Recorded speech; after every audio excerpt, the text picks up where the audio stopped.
Assalamualaikum warahmatullahi wabarakatuh. Balik lagi di YouTube channelnya Malam Misteri.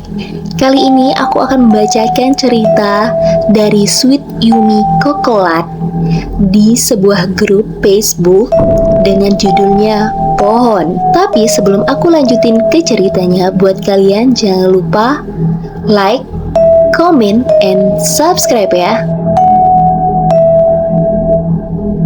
Oke, kali ini aku langsung aja akan membacakan ceritanya yang berjudul Pohon. Seperti biasa, aku sedang bekerja hari ini di bawah pantulan cahaya bulan yang menembus kegelapan malam. Juga angin sepoi-sepoi yang berhembus sudah menjadi makananku setiap harinya. Aku yang hanyalah seorang penebang pohon liar hanya bisa pasrah karena hanya inilah pilihan terakhirku untuk memutuskan statusku sebagai pengangguran. Walaupun aku tahu kalau ini perbuatan yang salah. Kami memiliki atasan yang terkenal angkuh dan serakah. Kadang beliau menyuruh kami bekerja di jam yang tidak sewajarnya untuk bekerja. Kadang juga kami dikirim keluar kota untuk menebang pohon tanpa mengenal atau mengetahui daerah tersebut. Aku dan rekan-rekan kerjaku kadang mengobrol dan membahas, andaikan waktu bisa diulang, mungkin kami akan belajar dengan tekun semasa sekolah, supaya mendapatkan pekerjaan yang lebih baik daripada ini. Namun apalah daya, memang penyesalan selalu di akhir dan tidak mungkin juga waktu bisa diulang. Ponselku pun bergetar, membuat lamunanku buyar. Aku buru-buru mengeluarkan benda pipi itu dari saku untuk melihat siapa yang menghubungiku. Sengaja aku menggunakan mode silent supaya tidak mengganggu pekerjaanku. Terlihat nama kontak yang menghubungiku tertulis si bos. Si bos nelpon, ada apa ya? Gumamku. Tidak biasanya bos menelponku, walaupun pernah menghubungiku bila ada apa-apa ataupun ada orderan potong kayu. Daripada aku terus berlarut dalam haluan, aku langsung mengangkatnya, kalau tidak aku bisa celaka. Assalamualaikum. Halo, ada apa ya Pak? Aku dengan nada sesopan mungkin. Adi, kamu dan anak-anak lain saya tunggu di warkop Mang Salim. Suruh semuanya ngumpul. Ada orderan. Ucap Pak Bos di seberang sana yang membuatku langsung lemas tak berdaya. Iya Pak Riki, saya akan beritahu yang lain. Jawabku hanya bisa pasrah. Ya sudah, pergilah langsung beritahu mereka. Jangan lama, saya punya kesibukan yang lain, seru Pak Riki sambil mengakhiri panggilan. Setelah panggilan berakhir, aku langsung bergegas menemui rekan kerjaku yang terlihat sedang beristirahat untuk memberi info yang diberikan Pak Riki tentang adanya orderan yang harus dikerjakan oleh kami. Setelah beberapa menit kami di perjalanan, akhirnya kami sampai di warkop. Aku dan rekan kerjaku langsung mengambil tempat duduk masing-masing di dekat Pak Riki. Sepintas aku melihat ke arah jam dinding yang sudah menunjukkan pukul 11 malam. Aku hanya bisa menghela nafas panjang untuk menghilangkan rasa letihku. Jadi kita punya orderan di daerah bla bla bla dan di kecamatan bla bla bla di kampung bla bla bla. Penjelasan Pak Riki kepada kami dengan nada tegasnya. Kamu yakin Ki? Di kampung itu aku dengar bahkan tak ada seorang pun yang berani menebang pohon beringin itu, ucap Pak Hartono. Brak! Kenapa kamu berkata seakan aku adalah orang yang lemah? Timpal Pak Riki. Dengan nada yang meninggi membuat orang di sekitar kami melirik ke arah kami. Kau tahu kan aku ini jawara kampung ini, ucap Pak Riki kembali dengan nada sombongnya. Pak Hartono yang kelihatan tidak ingin banyak debat hanya mengangguk kepalanya tanda setuju sambil menyeruput kopinya. Aku hanya bisa menatap iba pada pria parubaya yang sebagian rambutnya telah memutih itu. Beliau sangat sabar, bertahun-tahun ia bekerja dengan seorang yang besar kepala seperti Pak Riki.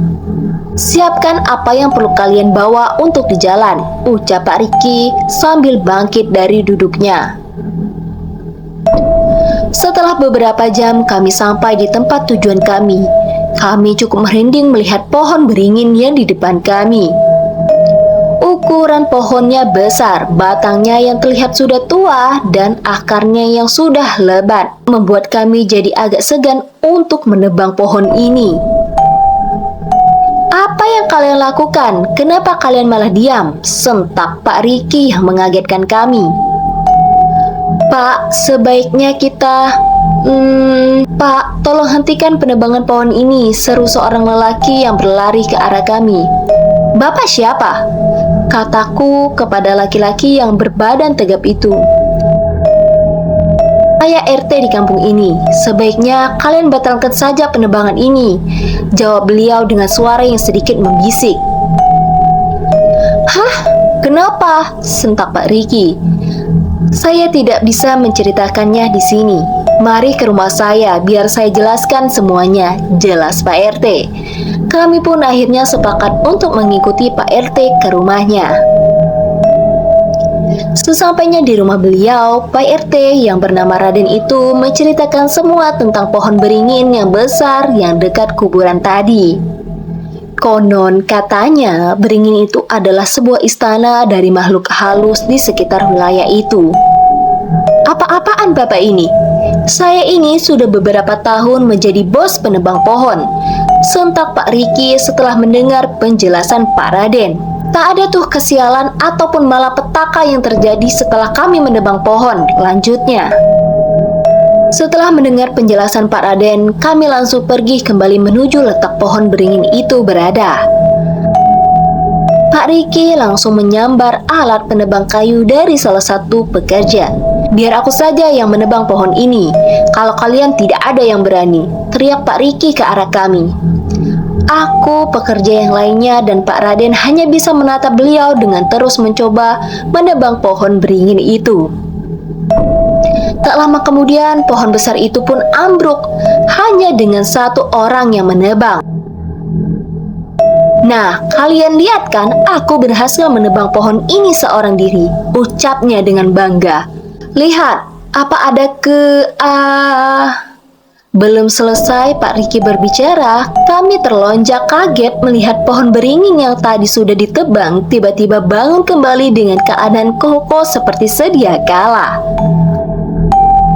Akar-akar yang lebat dan menjuntai tiba-tiba menarik leher Pak Riki dan menariknya ke dalam pohon entah kemana. Kami yang menyaksikan kejadian mengerikan itu berusaha melarikan diri dari tempat ini. Namun entah mengapa kaki kami tiba-tiba tidak bisa digerakkan.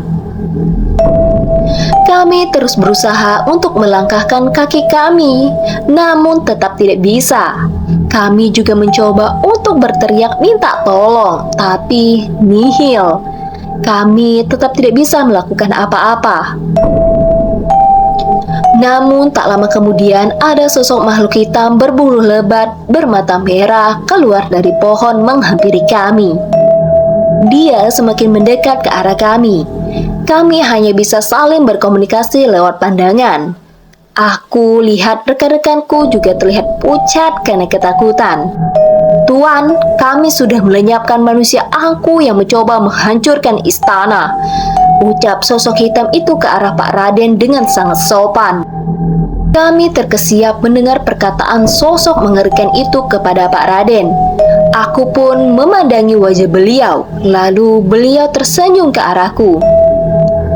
"Kalian pulanglah," katanya sambil tersenyum.